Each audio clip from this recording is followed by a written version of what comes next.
তাই আমরা একটা কথা আমি বলছি, বন্ধু, কারো কথায় কোনো কাম দেবেন না। যে কথাটা বললেন আমাদের রানা সিং, কারো ক্ষমতায় ভোটে বাদ দেয়। আমরা পরিবেশে জুড়ে বসি নাই, আমরা দীর্ঘদিনকার লাভপুরের মানুষ, আমরা বাংলাদেশ থেকে আসি নাই, আমরা কোন বিদেশ থেকে আসি নাই। ক্ষমতা নাই, বিজেপি সরকারে ভোটার লিস্ট থেকে বাদ দিয়ে দেবে।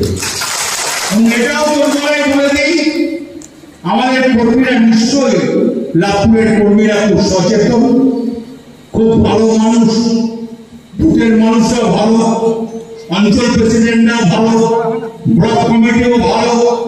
সব মানুষকে আমি একটা কথা বলছি, খালি ভোটের দিন আর ভোটার লিস্টের কাজটা যেন দেখে নেবে, এইটাই আমাদের কাছে আমার অনুরোধ, অন্য কোনো অনুরোধ।